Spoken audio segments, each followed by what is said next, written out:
Good morning everyone. आज हम करने वाले हैं 28 जुलाई 2024 के the Hindu plus Indian express दोनों ही न्यूज़पेपर का एनालिसिस।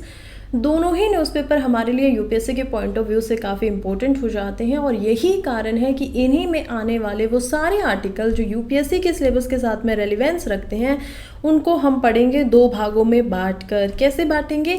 देखिए, वैसे तो कुछ जो न्यूज़ होती है वो न्यूज़पेपर के अंदर आती हैं, आर्टिकल्स होते हैं न्यूज़पेपर के अंदर आते हैं, उनमें कुछ इन्फॉर्मेशन होती है, राइट। वो इन्फॉर्मेशन हो जाती है आपके करंट अफेयर की इन्फॉर्मेशन। अब इससे जो अलग यहाँ पर नहीं आता है that is known as static, यानी कि ये चीज़ें ऐसी होती हैं जो न्यूज़पेपर के आर्टिकल्स में नहीं बताई होती। लेकिन अगर आपको डीप अंडरस्टैंडिंग चाहिए है उस खबर के बारे में तो दोनों का पता होना चाहिए। इसीलिए मैं क्या करूँगी कि आपको आर्टिकल तो पढ़ाऊंगी, वो इन्फॉर्मेशन तो दूंगी, लेकिन उसके साथ में उससे रेलिवेंट स्टैटिक को भी पढ़ाते हुए साथ साथ चलेंगे ताकि हमारी ये प्रिपरेशन थोड़ी आसान हो सके। आगे बढ़ते हैं और उससे पहले जरा प्रीलिम प्रैक्टिस क्वेश्चन का आंसर दे दीजिए। यूजुअली मैं आप लोगों के लिए जब ये सवाल बनाती हूँ तो ध्यान में रखती हूँ कि आपको जो मैंने पहले दिन पढ़ाया है उसी दिन का जो मटेरियल है उसी में से आज का जो सवाल होगा वो आपसे पूछूं। लेकिन आज थोड़ा अलग किया है मैंने। अलग क्यों किया है? अलग इसी वजह से किया है क्योंकि आज मैं जो आपको पढ़ाने वाली हूँ उसमें से ये सवाल है। लेकिन इससे 3-4 दिन पहले भी मैंने इसी आर्टिकल के बारे में आप लोगों को पढ़ाया था, तो अगर आप थोड़ा सा फोकस करेंगे तो ज़रूर इसका आंसर दे पाएंगे। चलिए देखते हैं कोशिश करके। सवाल पूछता है national mission on cultural mapping के बारे में, यानी कि NMCM। कहता है कि करेक्ट स्टेटमेंट बता दीजिए। दोनों में से 2 स्टेटमेंट दी गई है, इनमें से जो भी करेक्ट स्टेटमेंट है वो आप लोगों को बतानी है। पहली स्टेटमेंट कहती है कि ये कॉम्प्रीहेंसिव डाटा बेस क्रिएट करता है जिसमें आर्ट फॉर्म, आर्टिस्ट, जो अदर कल्चरल रिसोर्सेज है पूरे के पूरे इंडिया के अंदर उन सभी का सम्मेलन इसके अंदर किया जाएगा। दूसरी स्टेटमेंट कहती है the scheme is administered by ministry of culture. Ministry of जो कल्चर है वो इस स्कीम को एडमिनिस्टर करने वाले हैं। इसके ऊपर पूरा फोकस करेंगे, ध्यान रखेंगे। आप लोगों को बताना है कौन सी स्टेट इसमें से करेक्ट है। आंसर पहले मैं हमेशा आप लोगों को आंसर स्टार्टिंग में ही दे देती हूँ, लेकिन आज ऐसा नहीं होगा। आज सवाल भी दूसरे तरीके का और आज आंसर भी आपको वीडियो के लास्ट में ही मिलेगा, क्योंकि मैं पहले आंसर बता देती हूँ फिर आप लोग कमेंट में आंसर बताते नहीं हो। जब तक आपको आंसर नहीं मिलता है तब तक आप क्या करें, जल्दी से इसका जो आंसर है वो क्या कर सकते हैं, कमेंट बॉक्स के अंदर डाल दीजिए। आगे बढ़ते हैं और इम्पोर्टेंट आर्टिकल की तरफ पढ़ते हैं। देखिए क्या हो रहा है, सुप्रीम कोर्ट की तरफ से स्टे लगा दिया गया है कावड़ यात्रियों का जो रास्ता है। अब आप लोगों को पता है कि सावन का महीना चल रहा है। सावन के महीने में यूजुअली जो नदर्न इंडिया के लोग होते हैं वो जाते हैं कावड़ यात्रा के ऊपर। अब ये जो पूरी की पूरी कावड़ यात्रा होती है ये होती है शिव जी के लिए। हमारे जो आप उनको गॉड बोल लीजिए या लोगों की ऐसी श्रद्धा है, ठीक है, तो भगवान शिव जो है उनके लिए यहाँ पर कावड़ यात्रा की जाती है। सावन का महीना भी उन्हीं से रिलेट करके देखा जाता है। और इस कावड़ यात्रा के अंदर क्या किया जाता है कि लोग जाते हैं हरिद्वार। अब जब लोग हरिद्वार में जाएंगे तो वहाँ पर क्या है, वहाँ पर हमें मिलती है पावन गंगा। उस गंगा से जो जल होता है उसको इकट्ठा किया जाता है और उस जल को अपनी कावड़ के अंदर रख कर अपने अपने घरों तक वापस आया जाता है। ये पूरा का पूरा ट्रेडिशन है नॉर्थ इंडिया के अंदर, खास करके पंजाब, हरियाणा, यूपी, इन स्टेट्स में अगर आप देखेंगे तो ऐसा ही होता है। अब ये जो यात्री हैं इनके लिए इन लोगों को एक्चुअली में सुप्रीम कोर्ट तक इनकी जो कावड़ यात्रा है उसको पहुंचना पड़ गया, लेकिन उसके पीछे का राज क्या है और क्या ये सही डिसीजन है सुप्रीम कोर्ट का और क्या ये पूरा का पूरा मामला है, ये हमारे लिए क्यों इम्पोर्टेंट हो जाता है भला, क्या ये कंट्रोवर्शियल सी न्यूज़ जो है वो हमें क्यों चाहिए, ये भी जानना ज़रूरी है। देखिए हमारे लिए इम्पोर्टेंट हो जाता है जीएस पेपर 2 में। जीएस पेपर 2 के अंदर आप लोगों को पढ़नी होती है पॉलिटी, और पॉलिटी यानी कि जो राज व्यवस्था होती है, राजनीति जो होती है उसको यहाँ पर जुडिशरी के द्वारा क्या किया जाता है, उसको थोड़ा बहुत कंट्रोल में रखा जाता है। अब ये पावर जुडिशरी को किसने दी है, ये पावर दी है जुडिशरी को हमारे अपने कॉन्स्टिट्यूशन यानी कि हमारे संविधान ने।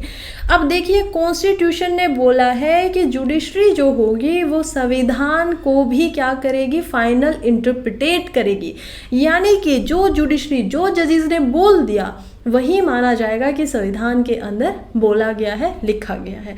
तो ये स्टेटमेंट हम देखते हैं। अब सुप्रीम कोर्ट कहते हैं कि क्या हो रहा है, यूपी के अंदर यूपी पुलिस के द्वारा एक स्टेटमेंट दे दी जाती है सभी के सभी शॉप ऑनर्स को।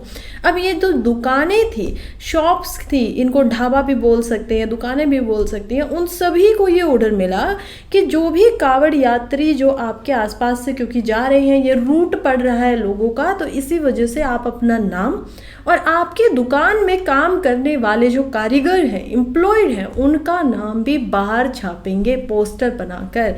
एक इसका एग्जाम्पल आप यहाँ पर देख सकते हैं, न्यू बाबा स्वीट्स के नाम से, और इसमें लिखा गया है कैसे, सलीम अहमद, और जो यहाँ पर काम कर रहा है उसका नाम भी लिखा गया कारीगर लियाकत।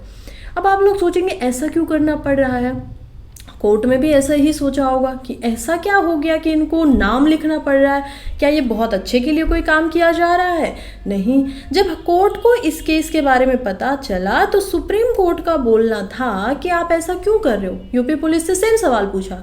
यूपी पुलिस ने बोला कि देखिए क्या हो रहा है ना, कई बार जब कावड़ यात्री आ रहे हैं और क्योंकि ये सावन का महीना है, इसी वजह से वो प्योर वेजिटेरियन डाइट के ऊपर फिलहाल हैं, और वो क्या करते हैं कि शॉप्स के नाम जैसे कि न्यू बाबा यहाँ पर शॉप है या ढाबा बनाया गया है, तो इससे पता नहीं चल रहा है कि ये एक्चुअली में इसका मालिक है कौन। इज़ ही ए हिंदू या फिर मुस्लिम है या क्रिश्चियन है, कौन है, कुछ समझ में नहीं आ रहा है। और कई बार ऐसी घटनाएं आई हैं कावड़ियों के द्वारा, जब यूपी पुलिस के पास उन्होंने जाकर बोला है कि कैसे नेम की हम लोग जब मिस इंटरप्रिटेशन हो जाता है, मिसअंडरस्टैंडिंग हो जाती है नामों की वजह से, तो उन्होंने ऐसी शॉप्स में खाना खाया जहाँ पर नॉन वेज भी उस टाइम पे बन रहा था। अब ये मुद्दा होता है तो यूपी पुलिस से कमान देती है, लेकिन सुप्रीम कोर्ट बोलता है कि रुको, आप ऐसा नहीं कर सकते हो। क्यों नहीं कर सकते हो, ये समझना इंपॉर्टेंट है। सुप्रीम कोर्ट आ जाते हैं यहाँ पर राइट टू इक्वलिटी के ऊपर। आर्टिकल नंबर 14 कहता है कि सभी को एक तो पूरा का पूरा बराबरी का अधिकार दिया गया है। दूसरा आर्टिकल यहाँ पर बोलता है राइट टू प्राइवेसी के बारे में। राइट टू प्राइवेसी की क्यों किसी को आप इतना ज़्यादा यहाँ पर बोल रहे हो कि वो क्या करें, अपने नाम लिखे सामने, अपने पोस्टर लगाए सामने। अब इसमें गलत क्या है, ठीक क्या है, ये हमें थोड़ा सा गहराई में जाकर समझना पड़ेगा। हमारे संविधान ने हमें कुछ मौलिक अधिकार दिए हुए हैं जिनको फंडामेंटल राइट्स बोला जाता है। अब वो आते हैं पार्ट 3 ऑफ द कॉन्स्टिट्यूशन के अंदर। अब ये जो मौलिक अधिकार है, ये अधिकार दिए जाते हैं इस देश के हर एक नागरिक को, एवरी सिटीजन, कोई भी हो यहाँ पर, ठीक है, उसको ये सारे के सारे क्या हैं, मौलिक अधिकार हैं। कुछ अधिकार फॉरेनर्स के लिए भी होते हैं, हालांकि सारे नहीं होते हैं, जैसे कि आर्टिकल नंबर 21 जो कि यहाँ पर राइट टू लाइफ है, वो फॉरेनर्स को भी दिया जाता है। तो कुछ अधिकार फॉरेनर्स को भी दिए जाते हैं। अब इसी अधिकार में आर्टिकल 21 और आर्टिकल 19 बोलता है कि यहाँ पर एम्प्लॉयमेंट करने में सरकार जो होगी वो किसी में भी यहाँ पर क्या नहीं करेगी, भेदभाव नहीं करेगी। लेकिन क्योंकि ये पूरा का पूरा डिस्क्रिमिनेशन दिखाई दे रहा है, डिस्क्रिमिनेशन यानी कि भेदभाव कैसे दिखाई दे रहा है, क्योंकि गवर्नमेंट ने तो खैर कोई ऑर्डर दिया ही नहीं है। सुप्रीम कोर्ट ने ये पूछा भी कि क्या गवर्नमेंट ने आपको ऐसा कुछ ऑर्डर देने को बोला है, आपके पास ये जुरिस्डिक्शन आया कैसे, यूपी पुलिस से सीधा सीधा सवाल पूछा जाता है। लेकिन वो कहते हैं कि नहीं, गवर्नमेंट ने ऐसा कोई ऑर्डर हमें नहीं दिया है, हम जो ये एक्चुअली में कर रहे हैं वो पावर ले रहे हैं 2 एक्ट से। अब एक्ट से अगर कोई पावर लेगा तो सीधी सी बात है गवर्नमेंट को ही इसकी परमिशन देनी पड़ेगी। एक्ट नंबर 1 यहाँ पर है food safety and standard act, जो कि 2006 में आया था। दूसरा एक्ट इंपॉर्टेंट हो जाता है जो कि है स्ट्रीट वेंडर एक्ट, जो कि 2014 में आता है। ये 2 ऐसे एक्ट हैं जिनकी मदद से जो यहाँ पर पुलिस है वो एक्चुअली में पावर ले सकती थी, गवर्नमेंट अगर चाहती तो। लेकिन क्योंकि ये पुलिस का खुद का फैसला था, क्योंकि अभी तक गवर्नमेंट की तरफ से ऐसा कोई ऑर्डर पास ही नहीं किया गया है, तो सुप्रीम कोर्ट ने इस पे पूछा कि आप जो ये भेदभाव कर रहे हो एम्प्लॉयमेंट आपके इस कारण से, क्योंकि आपने क्या करवा दिया कि उनके शॉप्स के बाहर उनके नाम जो है वो लिखवा दिए, पब्लिश करवा दिए। अब इसकी वजह से डिस्क्रिमिनेशन ये होगा कि कुछ जो हिंदू लोग हैं वो नहीं तो मुस्लिम लोगों की शॉप पे जाएंगे और ना ही वो जहाँ पर दलित लोग काम कर रहे होंगे वहाँ पर जाना पसंद करेंगे। तो ये तो सरासर भेदभाव हो गया ना। तो यही सुप्रीम कोर्ट का अभी बयान है। हालांकि सुप्रीम कोर्ट ने स्टे ऑर्डर लगा दिया है, बोला है कि अभी लोगों को अपनी शॉप्स के बाहर नाम पब्लिश करने की कोई भी नीड नहीं है। अब इस मामले में आगे क्या रुझान रहेगा वो हम समझेंगे। क्या ये प्रीलिम्स के लिए इम्पोर्टेंट था? कुछ खास नहीं, आई डोंट थिंक सो कि ये बहुत इंपॉर्टेंट हो जाता है प्रीलिम्स के लिए। लेकिन मेंस में ऐसे सवाल आपके लिए आ सकते हैं, इवन मेंस ही क्या, जीएस पेपर 2 ही क्या, यहाँ पर सवाल तो same to same case study बना के जीएस पेपर 4 में भी पूछ लेंगे आपसे। और ये मैं इतनी गहराई में इतना जो टाइम दे रही हूँ इस पर, पिछले 6-7 मिनट से बोल रही हूँ, इसका रीज़न यही है कि जब आप कॉन्सेप्ट्स को क्लियरली समझते हो तब आप लोग गलती नहीं करते हो। अगर मैं ये इतनी सी स्टेटमेंट बता के आगे बढ़ जाऊं तो फिर उसका फ़ायदा नहीं होगा। कुछ फ़ायदा क्यों नहीं होगा? आपसे अगर same to same case study बनाकर मैंने ही पूछ लिया, या यूपीएससी में ही आ गया कि ऐसे आप क्या हैं, एक डिस्ट्रिक्ट मजिस्ट्रेट है या डिस्ट्रिक्ट कलेक्टर है और आपके डिस्ट्रिक्ट के अंदर कुछ ऐसा चल रहा है, अब आपसे प्रतिक्रिया मांगी जा रही है। आपकी जो अंडरस्टैंडिंग है कॉन्स्टिट्यूशन को समझने की, आपकी जो अंडरस्टैंडिंग है सिविल सर्वेंट्स के वैल्यूज़ को समझने की, उन सब चीज़ों की यहाँ पर क्या हो रही है, जांच हो रही है। तो इन्हीं कारणों की वजह से आपको क्या रहना है, आपको डीपर जाकर पहले ही समझकर तैयार रहना है। नेक्स्ट आर्टिकल पे बढ़ते हैं, लेकिन उससे पहले अगर आप लोगों ने जो अभी पीपीटी आप लोग देख रहे हो ये, या फिर आपको जो न्यूज़पेपर अभी आप पढ़ रहे हैं और उसी के हैंड रिटन नोट्स आप लोगों को चाहिए होंगे, तो उसके लिए आप मेरे टेलीग्राम चैनल को ज्वाइन कर सकते हैं, जिसका लिंक आपको इसी वीडियो के कमेंट बॉक्स में भी मिल जाएगा, या फिर आप डायरेक्टली जाकर इस हैंडल से भी उसको ज्वाइन कर सकते हो। आगे बढ़ते हैं अगेन इम्पोर्टेंट आर्टिकल की तरफ, जो कि फिर से हमारे लिए इम्पोर्टेंट हो जाता है जीएस पेपर 2 में। जीएस पेपर 2 में हमें समझ में आता है कि हमारा कॉन्स्टिट्यूशन हमारी स्टेट और गवर्नमेंट, जो स्टेट गवर्नमेंट होती हैं और उसके अलावा जो यूनियन गवर्नमेंट होती है यानी कि सेंट्रल गवर्नमेंट, उन सभी की पावर्स को बीच में बांट देता है। अब ये कंसेप्ट जो पावर्स का डिवीजन है, इसको बोला जाता है फेडरलिज्म। फेडरलिज्म यानी कि शक्तियों को विभाजन कर देना। अब कुछ जगह पर हमने देखा है कि फेडरल स्टेट नहीं होती हैं, वो केसेस एग्जांपल है, कनाडा का एग्जांपल ले सकते हैं आप। कनाडा में क्या होता है कि वैसे तो फेडरलिज्म है, लेकिन वहाँ पर सेंटर ज़्यादा स्ट्रॉन्ग है। अब ज़्यादा स्ट्रॉन्ग सेंटर होगा तो इससे क्या होगा कि स्टेट के पास में पावर्स थोड़ी सी कम होंगी, नॉर्मल सी बात है। हमने अपना जो मॉडल लिया है, हमारी भी जो यूनियन गवर्नमेंट होती है उसके पास हमने ये जो शक्तियों का डिवीजन है कॉन्स्टिट्यूशन के शेड्यूल नंबर 7 में हम देख पाते हैं, और इसमें भी हम 3 लिस्ट को देख पाते हैं। पहले लिस्ट होती है यूनियन लिस्ट, दूसरी होती है स्टेट लिस्ट और तीसरी होती है कॉन्करेंट लिस्ट। ये जो तीनों लिस्ट है ना, इनमें बताया गया है कि यूनियन के अंदर ये चीज़ें हैं जिनका यूनियन जो गवर्नमेंट है वही इन पे कानून बनाएगी, वही इनके ऊपर पूरा का पूरा कंट्रोल रखेगी। जैसे कि डिफेंस को भी इसमें एज ए एग्जांपल की तरह आप देख सकते हो कि डिफेंस में पूरा अधिकार, आर्मी के ऊपर पूरा अधिकार किसका होता है, सेंट्रल गवर्नमेंट का ही होता है। स्टेट गवर्नमेंट पे अगर हम आते हैं तो इनके पास एजुकेशन होती है, माइंस होती है, एग्रीकल्चर होता है, तो ये सब होता है स्टेट गवर्नमेंट के पास में। अगर कॉन्करेंट लिस्ट में आए तो कॉन्करेंट लिस्ट में वो मुद्दे लिखे गए हैं, वो अनुच्छेद डाले गए हैं जो एक्चुअली में जिन पे दोनों ही कानून बना सकती हैं। लेकिन सेंटर इसीलिए पावरफुल हो जाता है कि मान लीजिए एक कानून था, कोई कानून बनाया गया है, ठीक है, कोई लॉ बनाया जा रहा है कॉन्करेंट लिस्ट के किसी मुद्दे के ऊपर। अब ये बना दिया है बिहार के अंदर, एक स्टेट हमें पता है इंडिया की है, बिहार में उसके ऊपर वहाँ की जो गवर्नमेंट है, स्टेट गवर्नमेंट है, वो क्या कर रही है, उसके ऊपर एक कानून बना रही है। फिर हम देखते हैं सेंट्रल गवर्नमेंट में भी सेम ही चीज़ के ऊपर एक कानून बना दिया है। अब अगर ये दोनों कानून एक दूसरे के साथ में चल पाते तो कोई प्रॉब्लम नहीं है, ठीक है, दोनों स्टेट और जो सेंटर अपना आराम से काम करते रहे। लेकिन हम देखते हैं कि सेंट्रल का जो यहाँ पर लॉ बनाया गया है वो बिल्कुल कॉन्ट्रास्ट में है गवर्नमेंट के साथ में। तो अब क्या होगा, अब प्रिवेल करने का मतलब ये होगा कि ऑटोमेटिकली कि जो बिहार गवर्नमेंट का कानून था वो रद्द हो जाएगा और सेंट्रल गवर्नमेंट ने जो कानून बनाया वो इस पर माना जाएगा। लेकिन अगर यही लॉ बनाया जाता है एजुकेशन जैसे मुद्दे पे जो कि आता है स्टेट लिस्ट के अंदर, तब क्या होता, तब यहाँ पर स्टेट लिस्ट का ही जो कानून है वही माना जाएगा, यूनियन का नहीं माना जाएगा। उनके पास पावर नहीं है तो वो कैसे बना सकते हैं, राइट। अब आप लोग समझ गए होंगे कि ये फ़र्क क्या है, फेडरलिज्म क्या है, विभाजन क्या है शक्तियों का। अब हम आते हैं मेन यहाँ पर जो आर्टिकल है उसके ऊपर। देखिए आर्टिकल जो है वो बात कर रहा है गवर्नर की पावर्स की। देखिए कह रहा है कि कैसे गवर्नर के जो एक्शन होते हैं वो कहीं ना कहीं आजकल अलग अलग स्टेट के अंदर सेंटर की इंटरफेरेंस को थोड़ा ज़्यादा बढ़ा रहा है, और ये मुद्दा गया है सुप्रीम कोर्ट के पास। सुप्रीम कोर्ट में केरला गवर्नमेंट जो है वो क्या कर रही है, पहले हाई कोर्ट में लेकर जाती है वहाँ के गवर्नर को, और गवर्नर के प्रति बोलती है, वहाँ के जो चीफ मिनिस्टर एंड गवर्नमेंट है वो कहते हैं कि ये क्या कर रहे हैं कि जैसे ही हम इनके पास साइन करने के लिए किसी बिल को भेजते हैं, ये उन बिलों को बिना कोई कारण बताए बहुत लंबे समय तक, अनडिफाइंड टाइम, उसको क्या करते हैं अपने पास रख लेते हैं। 4-4 सालों तक इन्होंने ऐसे बिल्स को अपने पास रखा है, और फिर ये भेज देते हैं प्रेसिडेंट के एसेंट के लिए कि ये तो प्रेसिडेंट के पास जाएंगे। क्या ऐसा किया जा सकता है, सवाल उठता है ये। देखिए ऐसा किया जा सकता है, कैसे किया जा सकता है, पहले थोड़ा स्टैटिक पे रिविजन करते हैं, नहीं तो आर्टिकल मुश्किल हो जाएगा समझना। स्टैटिक पे जाते हैं तो हम फिर से आते हैं हमारे संविधान के साथ में।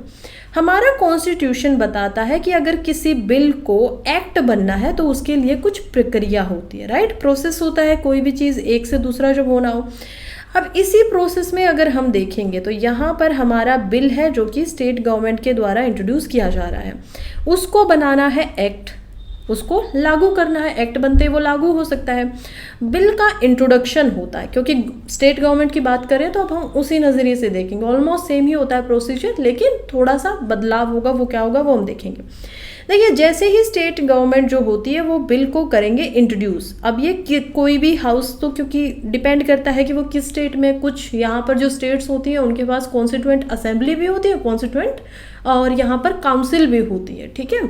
तो असेंबली, लेजिस्लेटिव असेंबली, मैंने गलती से शायद कॉन्स्टिट्यूएंट बोल दिया, लेकिन लेजिस्लेटिव असेंबली भी होती है और लेजिस्लेटिव काउंसिल भी होती है। जैसे कर्नाटका में हम देखते हैं, पुडुचेरी के अंदर भी देख पाएंगे, तो ये सारी जगह हैं।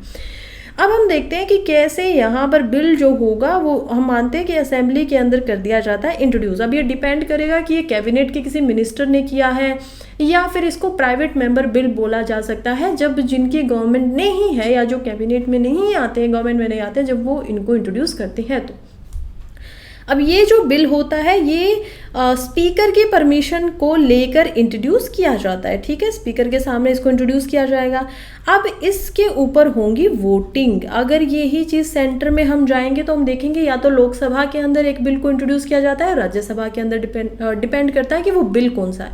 अगर ऑर्डिनरी बिल है, सामान्य बिल है, तो उसको दोनों ही हाउसेज में यहाँ पर इंट्रोड्यूस किया जा सकता है। अगर मनी बिल है, आर्टिकल 110 के अंदर 109 में डेफिनेशन दी गई है मनी बिल की, और 110 जो है वो बताता है मनी बिल के बारे में कि कैसे मनी बिल जो है वो काफ़ी इंपॉर्टेंट बिल हो जाता है। तो अगर मनी बिल है तो उसका इंट्रोडक्शन जो होगा वो केवल और केवल लोकसभा में होगा, ठीक है। ऐसा ही अगर यहाँ पर काउंसिल है और असेंबली दोनों है, और अगर इंट्रोडक्शन हो रहा है मनी बिल का, तो यहाँ पर क्या होगा, केवल और केवल लेजिस्लेटिव असेंबली के अंदर ही उसको इंट्रोड्यूस किया जा सकता है। इसकी काउंसिल के अंदर इंट्रोडक्शन करने की कैपेसिटीज़ या पावर उसको होती ही नहीं है। तो ये होता है। फिर हम देखते हैं इसके ऊपर वोटिंग करवाई जाती है। अब ये भी डिपेंड करता है कि बिल कौन सा है। ऑर्डिनरी बिल है तो जो सिंपल मेजॉरिटी है उसके साथ में वोटिंग हो सकती है। अगर यहाँ पर अमेंडमेंट, तो क्योंकि बिल वहाँ पर जा ही नहीं सकता है, सिर्फ और सिर्फ सेंटर में जा सकता है आर्टिकल 368 के तहत में, तो अगर वो होता तो उसके लिए क्या चाहिए, स्पेशल मेजॉरिटी चाहिए होती है। अगर हम देखें यहाँ पर कोई और बिल है, मनी बिल जैसा या कुछ और बिल यहाँ पर आया हुआ है, तो उसमें क्या चाहिएगी, इफेक्टिव मेजॉरिटी भी चाहिए हो सकती है। तो डिपेंड करेगा कि बिल कौन सा है, उसके बाद वोटिंग होगी, और वोटिंग होने के बाद हम देखेंगे कि अगर उसको माना जाता है, अगर जितनी वोटिंग चाहिए थी, सिंपल मेजॉरिटी चाहिए थी 50+1 की, जितने लोग वहाँ पर हैं उनमें से 50% में से जितने लोग आए हुए हैं, टोटल स्ट्रेंथ की बात नहीं हो रही, जितने लोग आज के समय सदन के अंदर हैं, उन प्रस्तुतों में से 50% के साथ में एक और इंसान ने अगर वोट फेवर में कर दिया, तो ये क्या हो जाएगा, ये एक्ट या जो ये बिल है ये जाएगा गवर्नर के पास में साइन होने के लिए। अब गवर्नर के पास में अगर वो साइन कर देते हैं तो ये एक्ट बन जाएगा। अगर साइन नहीं करते हैं और कहते हैं कि नहीं इसको मैं रिजेक्ट कर रहा हूँ, तो ये कभी भी एक्ट नहीं बन पाएगा। अगर उनके पास एक और पावर होती है कि वो प्रेसिडेंट के लिए असेंट के लिए इसको रख सकते हैं, यानी प्रेसिडेंट इस पे सोचेंगे, विचार करेंगे और वही बताएंगे। अब गवर्नर जो होते हैं वो एक्चुअली में इलेक्ट तो नहीं होते हैं, उनका चुनाव तो नहीं होता है, उनको तो सेंटर भेजती है, राइट, उनको तो सेंटर क्या करती है, भेजती है यहाँ पर। अब प्रेसिडेंट की तरह जैसे सेंटर में प्रेसिडेंट की पोजीशन होती है, वैसे ही स्टेट के अंदर जो काम प्रेसिडेंट करते हैं सेंटर में, वही काम किए जाते हैं गवर्नर के द्वारा। अब हमने देखा ना, एक्ट बनाते समय उन्हीं का साइन चाहिए। अब उनके पास कुछ वीटो पावर होती है, जैसे कि उनके पास पॉकेट वीटो है कि वो चाहे तो बिना बताए कितने समय तक भी अपनी पॉकेट के अंदर बिल को डाल सकते हैं और उसके बाद भूल सकते हैं। इनके पास और भी वीटो होती है, सस्पेंसिव वीटोज़ यहाँ पर हमें दिखाई देती है कि ये क्या कर सकते हैं, वापस भेज सकते हैं उस बिल को कि तुम लोग इसके ऊपर पुनर्विचार करो, दोबारा सोचो कि इस बिल के अंदर क्या चीज़ें हैं जो पास होनी चाहिए, क्या इसमें कुछ बदलाव होना चाहिए। ये सारे काम गवर्नर के पास होते हैं, ये सारी पावर होती है, ये सारे काम गवर्नर को करने भी होते हैं। अब ये पूरा का पूरा प्रोसेस है, हालांकि ये कॉन्स्टिट्यूशन के नज़रिए से हो सकता है, इसीलिए इस लूप होल का इस्तेमाल किया जा रहा है, ऐसा एक एलिगेशन लगाया है केरला गवर्नमेंट ने। केरला गवर्नमेंट कह रही है कि कैसे इस लूप होल के जरिए में जो सेंटर है वो उनकी पॉलिटिक्स के अंदर क्या कर रही है, इंटरफेयर कर रही है। हालांकि केरला गवर्नमेंट जो है वो इंडिपेंडेंट बॉडी है, सेंटर को उनके अंदर उनकी गवर्नेंस के अंदर कोई इंटरफेरेंस होना नहीं चाहिए, लेकिन इस लूप होल का कानून के नज़रिए से क्या किया जा रहा है, दुरुपयोग किया जा रहा है। जब ये इल्ज़ाम लग रहा है तो इसी इल्ज़ाम की अब जो टेस्टिंग होगी वो की जाएगी सुप्रीम कोर्ट के द्वारा। अभी तक पता नहीं है कि इसके ऊपर क्या राय आएगी, क्योंकि सुप्रीम कोर्ट ने अभी तो जस्ट एडमिट किया है इस चीज़ को कि हाँ, हम लोग इसको एग्जामिन करेंगे कि गवर्नर के जो एक्शन है उनकी वजह से फेडरलिज्म के ऊपर तो यहाँ पर इंटरफेरेंस तो नहीं की जा रही है, फेडरलिज्म के साथ में दुरुपयोग का इस्तेमाल तो नहीं हो रहा है। ये सारी की सारी चीज़ें यहाँ पर देखेंगे, तो फेडरलिज्म को सबवर्ट करने की अगर कोशिश की जा रही है तो वो सुप्रीम कोर्ट अभी देखने वाले हैं। इसके बारे में जब अपडेट होकर सुप्रीम कोर्ट का फैसला आएगा हम देखेंगे कि इसके ऊपर आगे क्या रहेगा। फिलहाल आई होप आप लोग अच्छे से आर्टिकल को समझ चुके होंगे। नेक्स्ट आर्टिकल हम देखते हैं प्यूबर्टी ब्लॉकर्स के बारे में। इंपॉर्टेंट आर्टिकल है, आर्टिकल यहाँ पर इंपॉर्टेंट हो जाता है GS paper 3 science and technology के अंदर, और साइंस एंड टेक्नोलॉजी में भी हम इसको मोस्टली डिजीज़ एंड बायोटेक्नोलॉजी के अंदर ही देखेंगे, ठीक है। तो बायोटेक्नोलॉजी में हम इसको देखने वाले हैं। नाउ अब ये तो हम देखने ही वाले हैं कि ठीक है क्या आर्टिकल है, क्या प्यूबर्टी ब्लॉकर है, लेकिन ये इसकी थोड़ा सा ना हिस्ट्री है इसके पीछे, उसको जस्ट वो हमारे लिए ज़्यादा इंपॉर्टेंट भी नहीं है ना। न्यूज़पेपर पढ़ना होता है तो आपको यही समझना होगा कि कैसे हमें कुछ चीज़ों को बिल्कुल इग्नोर कर देना और कुछ चीज़ों को हमें पढ़ना होता है। अब ये आर्टिकल हमारे सामने आया क्यों? एलोन मस्क को आप में से बहुत सारे लोग जो होंगे जानते होंगे, टेस्ला गाड़ी उन्हीं की है, स्पेसएक्स कंपनी उन्हीं की है। फैल्कन 9 के बारे में जब मैं आपको पढ़ा रही थी तो मैंने थोड़ा बहुत उनके बैकग्राउंड के बारे में भी बताया था, जो कि उनका स्पेस क्राफ्ट है, जो कि अभी थोड़ा बहुत उसमें गड़बड़ी हो गई थी फैल्कन 9 के अंदर। ये सारी स्टोरी थी। उन्हीं एलोन मस्क के बहुत सारे बच्चों में से एक जो उनका सबसे बड़ा बच्चा था, एक सबसे बड़ा बेटा उनका था, उसका नाम था जेवियर। अब ये जो जेवियर थे, इन्होंने सोचा कि मुझे एज अ बॉय की तरह आगे ज़िंदगी कंटिन्यू नहीं करनी है। इन्होंने ये फैसला अपना लिया टीनेज की उम्र में ही, 17-18 के वो होंगे, उस उम्र में उन्होंने फैसला लिया, अपने पिता से परमिशन कंसेंट जो पेपर होता है उस पर साइन करवाया, और उसके बाद उन्होंने ले लिया प्यूबर्टी ब्लॉकर्स। इसी की स्टेटमेंट के ऊपर उसके बाद उन्होंने अपना जो जेंडर है उसको चेंज करवाया, वो ट्रांसजेंडर अभी हो चुके हैं, सेक्स चेंज उन्होंने करवाया, और इसी से शायद एलोन मस्क खुश नहीं है। उन्होंने अब स्टेटमेंट दी है कि आज के समय में मेरा जो बेटा था वो एक्चुअली में वो माइंड वायरस की वजह से मारा जा चुका है। जेवियर की बात कर रहे हैं, लेकिन हालांकि ये असलियत में मारा नहीं जा चुका है, इनका बस बोलना है, इनका जस्ट मानना है कि कैसे उन्होंने इनके साथ इनके जो बेटे थे उन्होंने क्या कर लिया था, पूरे अपने रिश्ते नाते ख़त्म कर लिए थे, अपना लीगली नेम चेंज करवा लिया था। ये सब चल रहा था 2022 के अंदर, कोविड का उस समय था। अब हम देखते हैं कि ये जब सब कुछ हो रहा था तो उन्होंने अपने आप को, अपने जेंडर को चेंज करने के लिए इस्तेमाल किया था प्यूबर्टी ब्लॉकर्स का। कंट्रोवर्सी ये हो रही है कि एलोन मस्क का बोलना है कि ये बहुत गलत चीज़ें हैं, इनका इस्तेमाल होना ही नहीं चाहिए, लेकिन ये क्या है वो हमारे लिए इम्पोर्टेंट है, ठीक है। ये कहानी क्या है एलोन मस्क से रिलेटेड, ये हमारे लिए बिल्कुल भी इम्पोर्टेंट नहीं हो जाती है, कहीं बार आपकी यूपीएससी में काम नहीं आएगी। जस्ट मैंने आप लोगों को समझाने के लिए कि इसका रेलिवेंस क्या होता है, और अगर न्यूज़पेपर में आप ऐसे आर्टिकल्स को देखते हो, कल को पढ़ते भी हो, तो आपको ये स्टोरियाँ छोड़ देनी है। आपको पढ़ना क्या है कि मेन चीज़ क्या है। अब मेन चीज़ पे आते हैं।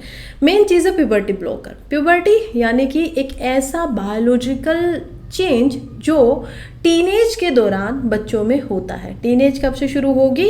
लगभग 12 के बाद में, 13 से हम इसको मान सकते हैं, यानी कि जो टीन आता है बाद में 13 से लेकर 19 तक, इसको माना जाता है टीन एज। अब इसमें बहुत सारे बायोलॉजिकल चेंजेस आते हैं बॉडी के अंदर। एक जो लड़की होती है उसकी ब्रेस्ट जो होती है वो थोड़ा उभरनी शुरू हो जाती है। लड़का जो होता है उसकी हम देखेंगे कि स्टार्टिंग में टेस्टिकल्स वगैरह आना शुरू होते हैं। उनकी वॉइस जो होती है वो डीप होनी शुरू हो जाती है, भारी आवाज़ होनी शुरू हो जाती है। इसके अलावा हम देख पाते हैं कि कैसे उनकी बॉडी के अंदर जो बाल होते हैं, टेस्टोस्टेरोन जो लेवल है वो बढ़ जाता है हार्मोन का। उनको हम देखते हैं कि कैसे मूंछ, दाढ़ी, ये सारी चीज़ें आनी शुरू हो जाती है। तो ये सब चेंजेस कब होते हैं? प्यूबर्टी के दौरान में। प्यूबर्टी में बायोलॉजिकल चेंजेस हो रहे होते हैं। लेकिन क्यों होते हैं बायोलॉजिकल चेंजेस, ये जानना जरूरी है। बायोलॉजिकल चेंजेस होने का जो कारण होता है वो होता है रिप्रोडक्शन का चेंज होना। यानी कि इनको अभी जो हम नेचर बोल सकते हैं, क्योंकि नेचर में ही ऐसा हो रहा है, तो नेचर के अंदर अभी क्या किया जा रहा है, ये रिप्रोड्यूस कर सके उस चीज़ को बनाया जा रहा है। बेसिक बात यही होती है। अब कुछ दवाइयों का इस्तेमाल किया जा रहा है जिनसे प्यूबर्टी को रोका जा सकता है, एटलीस्ट उनको थोड़े समय के लिए एक्सटेंड भी किया जा सकता है। अब जो भी ये प्यूबर्टी ब्लॉकर ड्रग्स यानी कि दवाइयों को लेते हैं, उनके ये जो टेस्टोस्टेरोन एंड एस्ट्रोजोन, दो ही हार्मोन्स मोस्टली है, टेस्टोस्टेरोन एंड एस्ट्रोजोन। अब एस्ट्रोजोन जो होते हैं वो होते हैं फीमेल्स के अंदर में। फीमेल्स के इसी की वजह से जो ब्रेस्ट वगैरह का साइज़ है वो चेंज होना शुरू हो जाता है, उनके मेंस्ट्रुएशन स्टार्ट हो जाते हैं एस्ट्रोजोन की बढ़ने की वजह से। मेल्स में टेस्टोस्टेरोन क्योंकि ज़्यादा बढ़ते हैं तो उसके इम्पैक्ट हम ऑलरेडी देख चुके हैं क्या क्या होते हैं। ये जब बढ़ते हैं तो इनको रोकने के लिए ही ये प्यूबर्टी ब्लॉकर यहाँ पर लिए जाते हैं। अब ये अगर रोक दिए जाएंगे तो इसका मतलब क्या होगा कि वो फर्टिलिटी जो होगी बच्चे में आने के लिए वो हो जाएगी ख़त्म या नहीं आएगी। इंडिया में भी इनको दिया जाता है। इसके पीछे कंट्रोवर्सी इलोन मस्क का तो यही बोलना है कि बिल्कुल भी नहीं देने चाहिए। हर बच्चा जो टीन एज के अंदर है वो क्या सोच सकता है, उसको थोड़ा बहुत ऐसे डिल्यूजन रह सकता है कि उसको सेम जेंडर का होना है, नहीं होना है, ये सारी चीज़ें हो सकती हैं। तो उसको इतनी जल्दबाजी में कोई फैसला लेने के लिए इन दवाइयों के द्वारा मजबूर तो एटलीस्ट नहीं किया जाना चाहिए। इवन इलोन मस्क का बोलना था कि कैसे उनको धमकी दी जा रही थी कि अगर उन्होंने कंसेंट फॉर्म के ऊपर साइन नहीं किया तो शायद उनका बच्चा सुसाइड कर लेगा। ऐसी स्टेटमेंट सामने आ रही है। इंडिया में इसका क्या स्टेटस है? इंडिया में अगर हम देखें तो देखिए एम्स के डॉक्टर यहाँ पर बताते हैं कि इंडिया में भी इनका इस्तेमाल होता है, लेकिन इंडिया में इनका इस्तेमाल सिर्फ और सिर्फ यहाँ पर एक्चुअली में अपने जो जेंडर है, सेक्स है, उसको बदलवाने के लिए नहीं किया जाता है। इनका इस्तेमाल मोस्टली किया जाता है मेडिकल्स के अंदर में। अब देखिए मेडिकल में कैसे किया जाएगा, हम देखेंगे कि जो मेडिकल कंडीशंस होती है, समय से पहले प्यूबर्टी का आ जाना, जो प्यूबर्टी कभी 13 साल की उम्र में आनी चाहिए थी, जब वो 8 से 9 साल की उम्र में लड़कियों को आना शुरू हो जाती है, उसको रोकने के लिए इनको दिया जाता है इंडिया में। हाँ, अगर कोई इंडिविजुअल है जो अपना जेंडर चेंज करना चाहता है, जो अपने अलाइन सेक्स से खुश नहीं है, वो उसको बदलना चाहता है, तो वो भी कब क्या कर सकते हैं, वो भी इसको ले सकते हैं। लेकिन उसके लिए शर्त ये होती है कि उनको मिनिमम 18 साल का होना होगा। खैर, यही थी प्यूबर्टी ब्लॉकर ड्रग्स के बारे में। आगे बढ़ते हैं। नेक्स्ट आर्टिकल काफ़ी इंपॉर्टेंट आर्टिकल है, बात कर रहा है कैंसर ड्रग्स की। कैंसर की जो दवाइयाँ होती है उनको क्या किया गया है, चीप किया गया है इस बजट के दौरान। कैसे, क्या सरकार ऐसा कर सकती है? देखिए, जब मैं आप लोगों को बजट पढ़ा रही थी तो मैंने आप लोगों को ये बात अच्छे से समझाई थी कि कैसे हमारी जो गवर्नमेंट होती है वो क्या करती है, कुछ टैक्स लेती है, कस्टम ड्यूटी लेती है। ये जो टैक्स होते हैं, जब बाहर से दवाइयाँ इंडिया के अंदर आ रही हैं और सरकार, क्योंकि हमारी भूमि पे आप आ रहे हो और हम जिस चीज़ को मैनेज करते हैं उस पे आप जाके अपनी एज अ मार्केट की तरह क्या करोगे, अपने प्रोडक्ट को बेचोगे और हमारे यहाँ से पैसा आपके पास जाएगा, तो हमारा भी तो हक हो गया ना कि हम भी तो परमिशन दे रहे हैं। तो क्योंकि हमने ये सारी चीज़ें खड़ी की हैं, हम इन सारी चीज़ों को मैनेज कर रहे हैं, हम लॉ एंड ऑर्डर यहाँ पर देखते हैं, तो आप हमें दे दीजिए टैक्स के रूप में ड्यूटी, कुछ जो भी आपको देना है टैरिफ दे दीजिए। टैरिफ लगते हैं। लेकिन गवर्नमेंट ने इस बजट के अंदर हम देखते हैं कि कैसे जो टैरिफ थी, जो कि ड्यूटी यहाँ पर लगती थी ऑलमोस्ट 10% की कैंसर की दवाइयों पे, उनको पूरा हटा दिया है।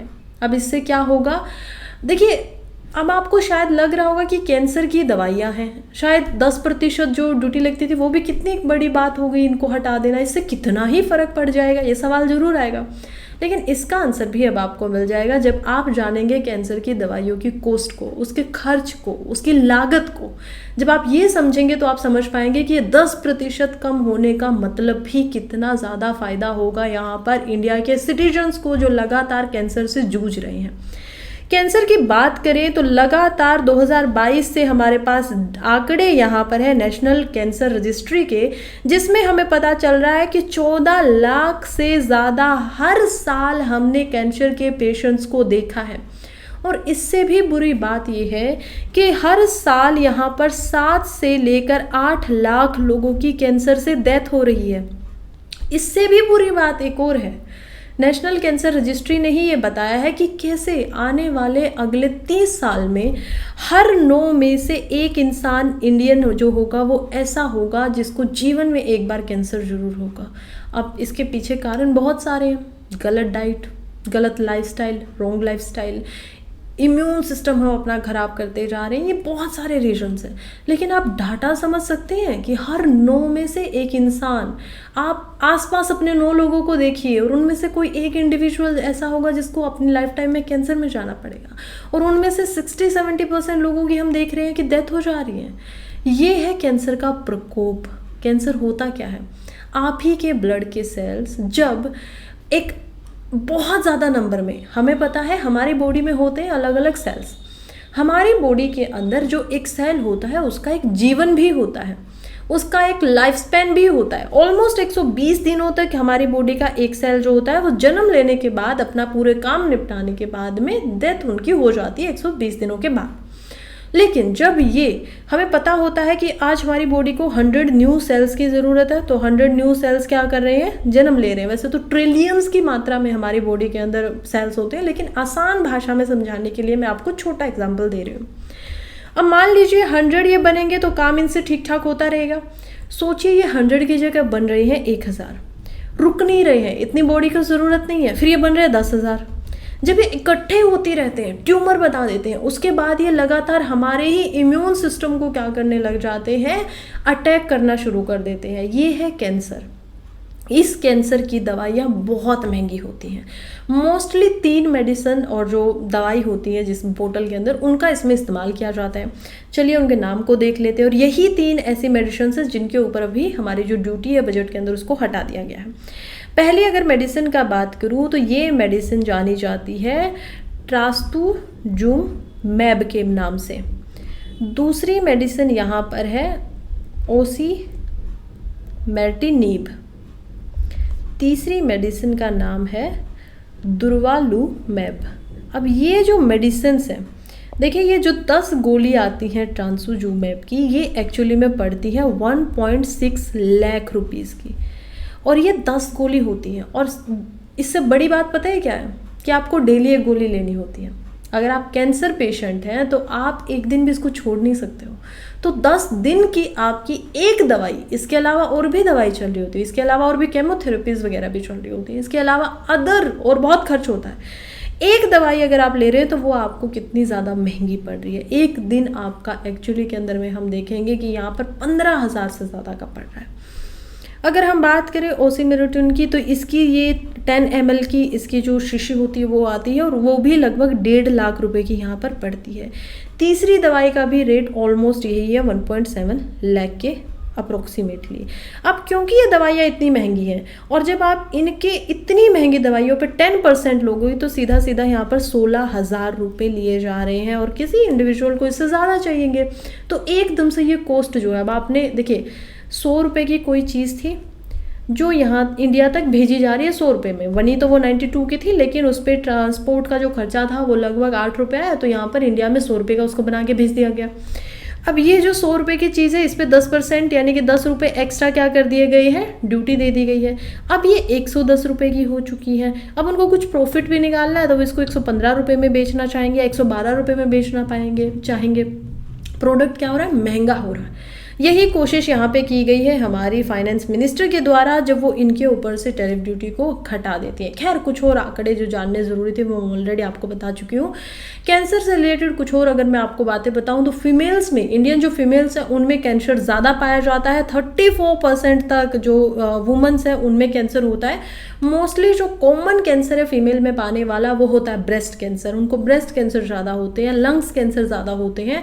अगर हम मेल्स की बात करें तो जो इंडियन मेल है वो लगभग 24% ऐसे हैं जिनको कैंसर होने की यहाँ पर पूरी संभावना है। यानी कि 68 में से ऐसा एक इंसान होगा, एक ऐसा आदमी होगा जिसको कैंसर अभी फिलहाल में है। आगे तो ये संख्या और ज़्यादा बढ़ने वाले, 68 में से कभी 30 भी होने वाला। इतनी हैवी मात्रा में ये जो अभी फ़िलहाल काउंटिंग है वो बढ़ रही है और बढ़ने वाली भी है आगे के लिए, लेकिन फ़िलहाल का डाटा यही बात करता है। तो ये कुछ फैक्ट थे जो आपको जानने ज़रूरी थे।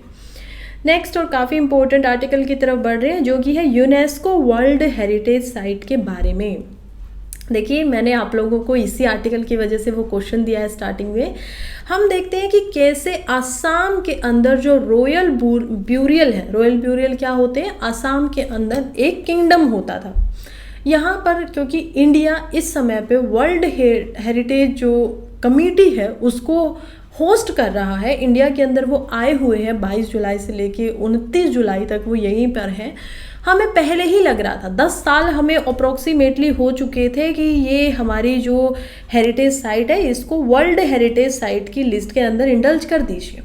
लेकिन इसका पहले क्या होता है, जब आप इसको कमेटी को रिकमेंड करते हो तो कमेटी इस पर इंस्पेक्शन करती है। कमेटी जब इंस्पेक्शन करेगी तो उसके बाद अगर उनको लगेगा कि हाँ इनको प्रिजर्वेशन की ज़रूरत है, हाँ इनको स्पेशल स्टेटस की ज़रूरत है, वर्ल्ड हेरिटेज साइट में इसको डालना चाहिए, तभी वो उसके ऊपर आगे काम करती है। वैसे मैं चाहती तो इतना बता के आगे निकल जाती, लेकिन इससे फ़ायदा नहीं होता। अब हम इसको थोड़ा डीप में जाके समझेंगे। देखिए हमें समझ में आ रहा है कि माउंट्स की बात हो रही है। माउंट्स यानी कि ये जो आप गोलाकार चीज़ को देख रहे हैं ज़मीन के ऊपर, उसको माउंट बोला जाता है। ये जो माउंट है ये असम के अंदर रॉयल ब्यूरियल्स है। यहाँ पर जो अहोम किंगडम था और उनके जो राजा होते थे, किंग्स होते थे, उनको आफ्टर डेथ यहाँ पर ब्यूरी किया गया है, दफनाया गया है। कुछ समय ऐसा हमें समझ में आता है, लगभग 700 साल पुराने ये हैं, लेकिन हम देख पाते हैं कि लगभग 18वीं 19वीं सदी में यहाँ पर चेंज आ गया था। अहोम के राज्यों के जो राजा होते थे, किंग्स होते थे, उनके पर्सपेक्शन में, उनके नज़रिए में, उन्होंने क्योंकि हिंदू रीति रिवाजों को अपना लिया था, तो उसके बाद उन्होंने क्या किया कि इनको पूरी की पूरी बॉडी को यहाँ पर दफनाने की बजाय, ब्यूरियल करने की बजाय उन्होंने क्रिमिनेट करना शुरू कर दिया। उनको आग में हिंदू परंपराओं के तहत जलाना शुरू कर दिया, और जब उनसे बची हुई जो राख होती है या जो बोन्स होती हैं उनको इसमें ब्यूरी करना शुरू कर दिया। चलिए अगर हम हेरिटेज की बात करें, वर्ल्ड हेरिटेज की, तो इसकी हिस्ट्री भी पता होनी चाहिए कि ये है क्या। ठीक है, अब देखिए इसके रेलिवेंट हम कुछ फैक्ट को देखते हैं। सबसे पहली बात देखते हैं कि वर्ल्ड हेरिटेज जो लिस्ट होती है ये बनाई जाती है यूनेस्को के अंदर में। अब यूनेस्को क्या है, चलिए ये भी समझ लेते हैं। यूनेस्को हम देखते हैं है यूनाइटेड नेशंस की, United Nation Education, Scientific and Cultural Organization. यानी कि इसमें 3 चीज़ों की बहुत ज़्यादा भूमिका है इसके नाम में ही। पहली क्या है, एजुकेशन। दूसरा यहाँ पर हम देख पाते हैं साइंटिफिक, एस से बनता है साइंटिफिक, और तीसरा यहाँ पर है कल्चरल। ये 3 चीज़ें हैं। यूनेस्को जब बनी थी तो यूनेस्को एक्चुअली में बनी थी 1945 के अंदर में। आगे बढ़ते हैं, थोड़ा वहाँ से समझेंगे। अभी के लिए स्टेटस इसको मिल गया, ये आप लोगों ने समझ लिया होगा। हम देखते हैं कि कैसे यूनेस्को जो है वो 1945 के अंदर बनती है। और इसी समय पे कुछ और याद कर पा रहे हैं आप लोग कि इस समय पे वर्ल्ड में क्या हो रहा था। इस समय पे वर्ल्ड में चल रहा था वर्ल्ड वॉर 2। वर्ल्ड वॉर 2 जो था वो एटलीस्ट ख़त्म ही हुआ था। जस्ट विश्व युद्ध जो दूसरा था, द्वितीय था, वो क्या हुआ था, एंड हुआ था।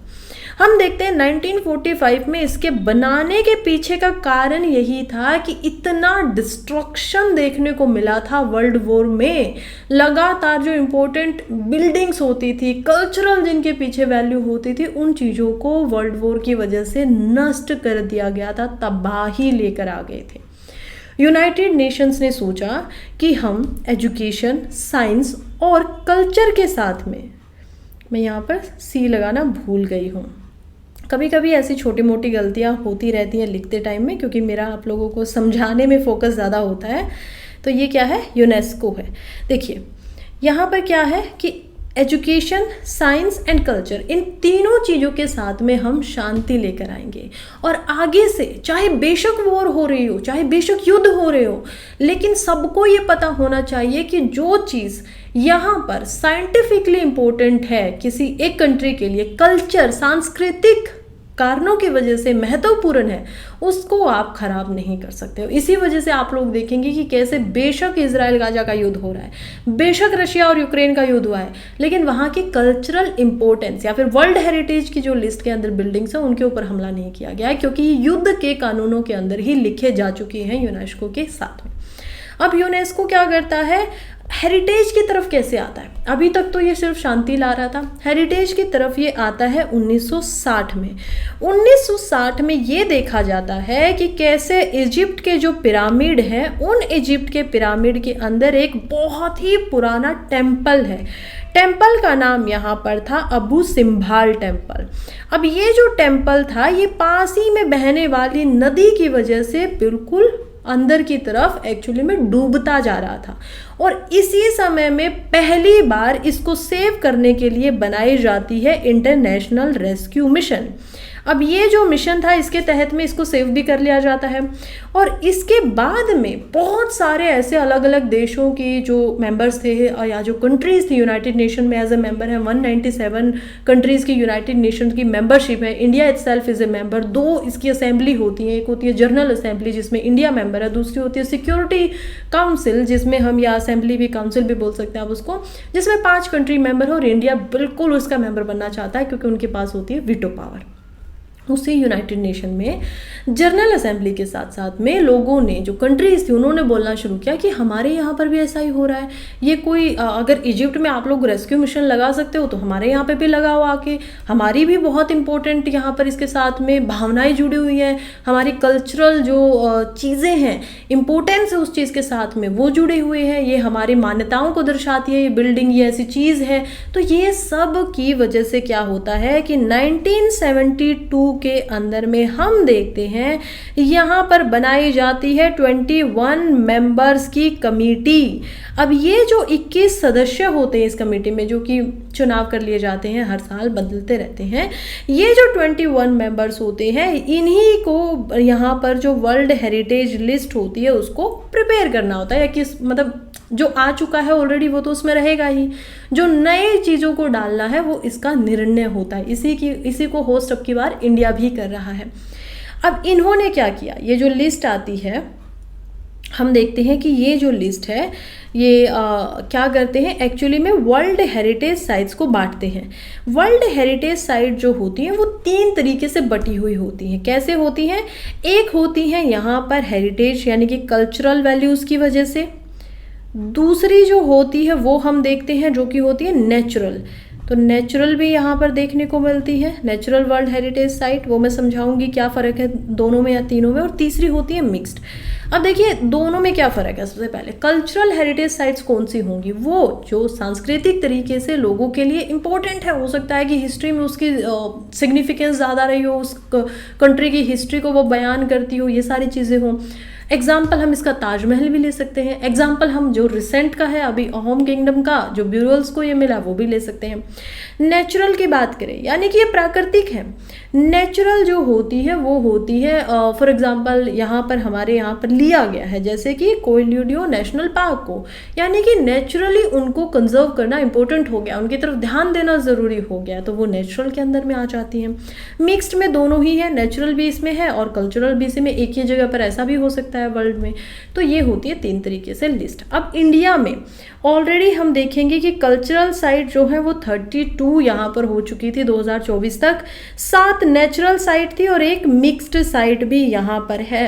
हम देखेंगे कल्चरल साइट में क्योंकि अहोम है एक और को जोड़ दिया गया है तो टोटल यहाँ पर हो जाती है 33 + 7 + 1 यानी कि 41 वर्ल्ड हेरिटेज साइट इंडिया के अंदर है। आप आराम से इनको पढ़ सकते हो। जो सबसे पुरानी है, प्राचीन है, उसको मैं बता देती हूँ कि कैसे 1983 के अंदर ही आगरा फोर्ट जो था उसको यहाँ पर क्या मिल चुका था, वर्ल्ड हेरिटेज साइट का स्टेटस मिला था, जो कि सबसे पुराना या सबसे पहला हम स्टेटस देख सकते हैं। उसके बाद अजंता केव्स भी आई, उसके बाद अलग अलग और हमारे आते गए, ताजमहल भी आता है। आगरा फोर्ट आप यहाँ पर आगरा के अंदर ही देख पाएंगे, यूपी में ताजमहल को भी इसमें मिलता है। महाबोधि टेम्पल कॉम्प्लेक्स बोध गया में है, ये बौद्ध धर्म से रिलेटेड है, वहाँ पर भी मिलता है। मानस वाइल्ड लाइफ सेंचुरी जो कि क्या हो जाती है, नेचुरल यहाँ पर आ जाती है, उसको मिला हुआ असम के अंदर है, बहुत ही बड़ी वाइल्ड लाइफ सेंचुरी ये है। हम देखते हैं कंचनजुंगा नेशनल पार्क को भी मिला हुआ है, again it is in Assam. फिर Nanda Devi valley of flower national park, ये भी हम देखते हैं उत्तराखंड के अंदर है, और इसको भी as a natural heritage site की तरह से कंजर्वेशन करने के लिए वर्ल्ड हेरिटेज साइट का स्टेटस दिया गया है।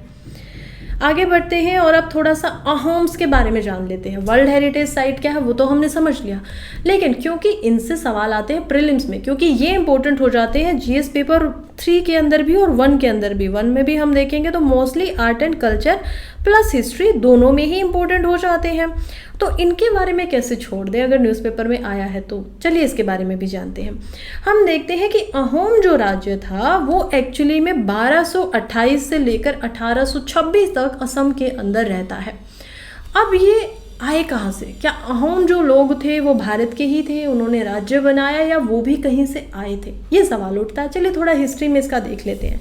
हम अगर पीछे जाएं तो देखते हैं कि अहोम जो लोग थे वो एक्चुअली में इंडिया से नहीं थे। हालांकि बाद में उन्होंने क्या किया, हिंदुइज्म को अपनाया आने के बाद में, और फिर वो यहाँ पर बसे। लेकिन ये लोग चाइना का और जो थाई का एरिया है वहाँ से आए थे। वहाँ से क्यों आना पड़ा? क्योंकि 13वीं शताब्दी की बात हो रही है। चंगेज़ खान, मंगोल, ये सब कर रहे हैं लगातार अटैक। जब ये लोग अटैक कर रहे हैं तो ऑब्वियसली एक तो कारण यही हो जाता है, दूसरा इसके पीछे एक और स्टोरी है, वो मैं आप लोगों को थोड़ी देर में सुनाती हूँ। और यहाँ पर दिल्ली सल्तनत इस समय पे चल रही है। अगर नॉर्थ इंडिया में देखें तो ऑलरेडी दिल्ली सल्तनत चल रही है इस समय में। ये पूरा का पूरा हिस्ट्री था। अब यहाँ पर इसकी जब आती है, शुरुआत होती है, तो इसकी फाउंडेशन रखी जाती है सुकोफा के अंदर में। सुकोफा कौन थे? Founder of Ahom kingdom. ये माने जाते हैं कि सुकोफा जब छोटे बच्चे थे तो ये एक्चुअली के अंदर में राज्य के अधिकार नहीं थे, क्योंकि इनके जो अंकल थे वो राजा थे। ठीक है, ये जो पूरा का पूरा चाइना के जिस रीजन से आ रहे हैं वहाँ पे इनके अंकल एक किंग होते थे। लेकिन क्योंकि इनके अंकल की एज काफ़ी ज़्यादा हो चुकी थी और उनको कोई और ऐसा प्रतिनिधित्व था ही नहीं जिनको राजा बना सके, यानी कि सीधी सी बात है कि उनकी कोई औलाद नहीं थी, बच्चे नहीं थे उनको। लेकिन कुछ समय के बाद में जब वो कहते हैं कि ठीक है, सुकोफा को मैं आगे के लिए चुनाव करता हूँ उनका, कि वो मेरे जाने के बाद में एज ए यहाँ पर किंग बन सकते हैं, हमारी फैमिली से ये है, हमारी फैमिली के मेंबर हैं, तो ये सुकोफा को बोल देते हैं। लेकिन कुछ समय के बाद में उनको क्या होता है, जस्ट उनकी डेथ से कुछ साल पहले उनको एक बच्चा हो जाता है जो कि मेल हेयर होता है। वो होगा तो उसका राज्य पे अधिकार ज़्यादा हो गया। तो ये माना जाता है कि सुकोफा ने कोई रिवोल्ट भी नहीं किया, कोई लड़ाई भी नहीं की, और शायद इनकी दादी ने जो इनसे एक बात कही थी कि एक जंगल में जैसे कभी 2 चीते नहीं रह सकते, वैसे ही एक सिंहासन के ऊपर कभी 2 राजा भी नहीं बैठ सकते। उस बात को ध्यान में रखते हुए ये चल पड़े नए शासन की खोज में, ऐसा माना जाता है। ये आते हैं तो देखते हैं यहाँ पर तो ब्रह्मपुत्रा रिवर है, नदी है, और ब्रह्मपुत्रा रिवर की वजह से यहाँ पर तो बहुत ही फर्टाइल लैंड है, बहुत ही उपजाऊ मिट्टी है, धरती यहाँ की तो बिल्कुल सोना उगल रही है। ये बस जाते हैं यहीं पे। क्या इनकी लड़ाई नहीं होती है? होती है, बहुत सारी ट्राइब से होती है, बहुत सारियों को मार देते हैं, ख़त्म कर देते हैं पूरे तरीके से। और इनका जो संघर्ष है वो नागा ट्राइब से तो लगातार आखिरी समय तक चलता रहता है। लेकिन ये समझदार भी थे, तभी तो इतने सालों तक सर्वाइवर कर पाए ना। 600-700 साल कोई कम नहीं होता है राज्य के लिए। इन्होंने क्या किया कि धीरे धीरे जो दूसरी ट्राइब्स थी, जनजातियाँ थी, उनके साथ में दोस्ती करनी भी शुरू कर दी, फ्रेंडशिप करनी शुरू कर दी। अब ये फ्रेंडशिप कैसे होंगी? जब यहाँ पर फ्रेंडशिप में तो भरोसा चाहिए, मैत्री अगर आप कर रहे हो तो उसके लिए तो ट्रस्ट चाहिएगा। ट्रस्ट कब मिलेगा? जब आप लोगों का कोई फैमिली मेम्बर के साथ में एक परिवार का रिश्ता जुड़ जाएगा। ये कोई पहली बार ऐसा नहीं कर रहे। मोस्टली अगर आप किंगडम्स में जाएंगे, चाहे आप दिल्ली सल्तनत में चले जाइए, चाहे आप नीचे चले जाइए, आप बहामनी राज्यों में चले जाइए, विजयनगर में चले जाइए, कहीं पे भी चले जाइए इतिहास में, या ग्रीस में चले जाइए, या रोम में चले जाइए, कहीं पे भी चले जाइए, अगर ट्रस्ट की बात आती है तो किंगडम्स क्या करते थे कि इंटर मैरिज करवाना अच्छा मानते थे कि चलिए ना हम लोग भरोसा कर लेते हैं, इस दोस्ती को क्या करो, हम जो मनाना चाहते हैं हम आप पे ट्रस्ट करें, आप हम पे ट्रस्ट करें, हमारे बच्चों की शादी करवा देते हैं। ऐसा हर जगह देखने को मिला। इन्होंने भी बहुत सारे बच्चे किए, बहुत सारे आसपास के ट्राइब्स में, आसपास के राज्यों में उनकी शादी करवाई, और इस तरीके से इनके जो संबंध हैं वो स्ट्रॉन्ग होते चले गए और वो यहीं के होकर रह गए जब तक अंग्रेज़ों से इनकी संधि नहीं होती, और तब जाकर कभी 1826 में इनको क्या होता है, इनके रूल्स को एक्चुअली में ख़त्म कर दिया जाता है, मना कर दिया जाता है। हालांकि ये अभी भी ओम्स लोग जो वहाँ पर रहते हैं, हिंदुइज़्म को इन्होंने अपनाया हुआ था। हिस्ट्री कुछ इस तरीके से चलती है। मुगल्स के साथ भी इनके कॉन्फ्लिक्ट हमने पढ़े हुए हैं, पास में भी लगातार इनकी लड़ाई होती है। मुगल्स को ये हराते भी हैं। एक मुगल्स ही ऐसे थे जो इतने रीजन तक आ चुके थे, लेकिन एक्चुअली में अहम्स को यहाँ से हटा नहीं पाए थे। तो मुगल्स के जो गवर्नर होते थे बंगाल तक के, वो इन पे अटैक भी करते थे। 3 बार इनकी लड़ाइयाँ हुई, लेकिन फिर भी अहोम जो था वो विजेता रहा। हालांकि ब्रिटिशर्स के सामने इन्होंने भी घुटने टेक दिए थे। आगे बढ़ते हैं और जीएस पेपर 2 के अंदर ही मेंस के लिए इस आर्टिकल को समझते हैं। देखिए, आर्टिकल जो है लिखा जा रहा है ज्योत्सनी सिंह के द्वारा, जो कि एक पॉलिसी सेंटर के अंदर अपनी जो लीगल रिसर्च फेलो है उसकी भूमिका निभाते टाइम रिसर्च करती है बच्चों के ऊपर, चिल्ड्रंस के ऊपर। लिखती हैं कि कैसे सरकार ने अलग अलग यहाँ पर क्या किए हैं, पॉलिसीज़ लाई हैं एजुकेशन के अंदर। एजुकेशन की पॉलिसी की बात करें तो देखिए, एजुकेशन के अंदर में 2 प्रोग्राम हैं ऐसे जिनको इंट्रोड्यूस किया गया है मिनिस्ट्री ऑफ एजुकेशन के द्वारा। अब मिनिस्ट्री ऑफ एजुकेशन ने किन किन का इंट्रोडक्शन किया है वो देख लेते हैं। मिनिस्ट्री ऑफ एजुकेशन ने यहाँ पर हम देखते हैं कि लगभग 15 लाख स्कूल्स जो है पूरे के पूरे इंडिया में उनका, और यहाँ पर लगभग जो 97 लाख टीचर्स हैं इंडिया के अंदर में उनका, और यहाँ पर 26.5 करोड़ स्टूडेंट्स हैं ऑल ओवर इंडिया। उन सभी का डाटा लेने के लिए, उसको रिकॉर्ड करने के लिए एक बनाया है प्लेटफॉर्म। वो प्रीलिम्स के लिए भी इम्पोर्टेंट हो जाता है, मेंस के लिए भी। अब ये जो प्लेटफॉर्म है इसका नाम क्या है? ये जो प्लेटफॉर्म्स है इसका नाम है यहाँ पर UDISE+, UDC+। अब ये जो UDC+ है ये क्या करता है, एक प्लेटफॉर्म है। जैसे डिजी लॉकर वगैरह का आपको देखा होगा कि कैसे आपको आपके जो ग्रेजुएशंस हैं या डॉक्यूमेंट्स जो होते हैं इंपॉर्टेंट वो वहीं पे मिलेंगे। ये प्लेटफॉर्म भी वही है कि पूरे स्कूल्स का, उनके इंफ्रास्ट्रक्चर का, उनकी रेटिंग करने के लिए, उनमें टीचर्स कौन कौन है, वहाँ पर कितनी क्लासेज हैं, वहाँ पर इलेक्ट्रिसिटी होती है नहीं होती है, ये सब का सब डाटा जो है वो रिकॉर्ड किया जाता है इस प्लेटफॉर्म के ऊपर। यानी मिनिस्ट्री ऑफ एजुकेशन के पास सारा का सारा डाटा है। इसी के साथ में 2022 में आती है नेशनल एजुकेशन पॉलिसी। इसी नेशनल एजुकेशन पॉलिसी के तहत में गवर्नमेंट एक और चीज़ को लेकर आती है। वो क्या चीज़ है वो भी समझ लीजिए। अब ये जो दूसरी चीज़ें ली जाती है मिनिस्ट्री ऑफ एनवायरनमेंट की तरफ से, ये होता है अपार। अपार क्या है जरा समझिए। अपार का मतलब यहाँ पर है एक्चुअली में automated permanent academic account register. यानी कि आपकी जितना भी अब आप पढ़ाई करेगा, एक स्टूडेंट अपनी लाइफ में जितनी भी पढ़ाई करेगा उसका खुद का एक अकाउंट है। वो क्या है? Academic account. वो एकेडमिक अकाउंट यहाँ पर पूरी इन्फॉर्मेशन रखेगा, उसके पूरे लाइफ टाइम की, उसने कितने मार्क्स लेकर आए, किस यूनिवर्सिटी से पढ़ा, किस कॉलेज में पढ़ा। इससे क्या होगा कि जो फेक सर्टिफिकेट्स होते हैं, फेक जो डिग्रियां होती हैं, उसका क्या हो सकता है, उसको रोका जा सकता है। तो ये इसका पूरा का पूरा बोल सकते हैं मोटिव है, इन्फॉर्मेशन रखना है।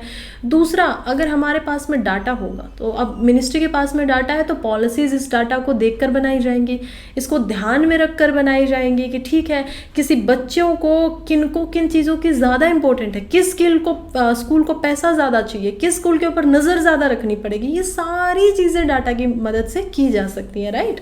तो ये काम भी यहाँ पर किया जा रहा है मिनिस्ट्री के द्वारा।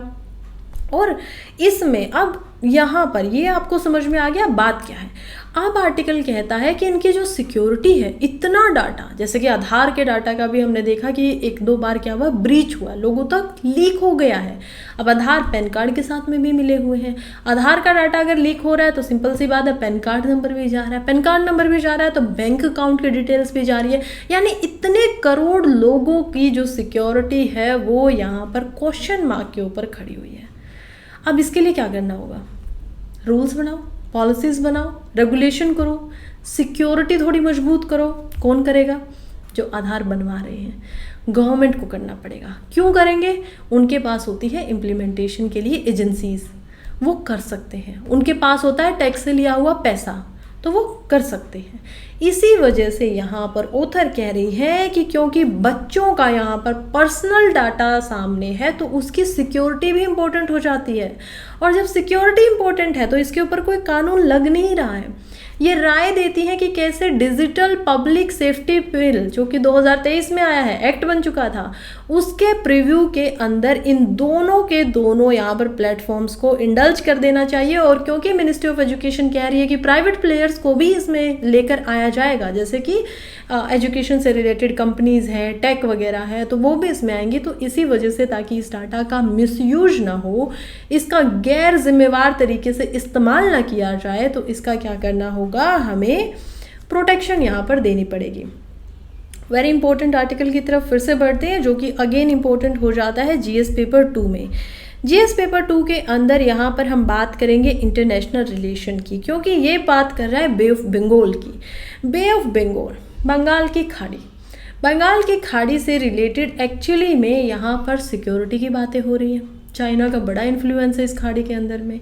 बहुत सारी कंट्रीज़ यहाँ पर अपना जो बाउंड्री है या बॉर्डर है वो शेयर करती हैं इसके साथ में। खैर फिलहाल आर्टिकल क्या कह रहा है, जरा उस पर तरफ बढ़ते हैं। देखिए अभी अभी दूसरी बार इंडिया जो है वो होस्ट करने वाला है बिम्स्टेक को। बिम्स्टेक एक्चुअली में है क्या, बिम्स्टेक हम देख पाएंगे कि ये एक्चुअली के अंदर एक ऑर्गेनाइजेशन है जिसकी स्थापना होती है 1997 के अंदर। और ये जो बिम्स्टेक है, पहले इसमें 4 ही कंट्री होती थी। बी से यहाँ पर होता था एक्चुअली के अंदर में भूटान, आई से इंडिया, एम से म्यांमार, एस से श्रीलंका एंड देन थाईलैंड। फिर इसका नाम बदल दिया गया क्योंकि इसमें अदर कंट्रीज़ भी इंडल्ज हुई, तो उनके नाम से ना बनाकर इसका नाम चेंज करके रखा गया Bay of Bengal initiative for multi sectoral technical and economic cooperation. अब ये क्या है, बी से बनती है बे ऑफ बंगाल, आई से बनता है इनिशिएटिव, एम से बनता है मल्टी सेक्टरल, अलग अलग सेक्टर में रहकर इसको किया जाएगा, टी से बनता है टेक्नोलॉजिकल, ई से बनता है इकोनॉमिक कोऑपरेशन। यानी कि अब जो ये पूरी की पूरी संस्था बनाई गई है ये पूरा फोकस करती है इकोनॉमी के ऊपर। सभी देश यही चाहते हैं कि उनकी इकोनॉमी के ऊपर यहाँ पर ध्यान ज़्यादा तरीके से दिया जा सके।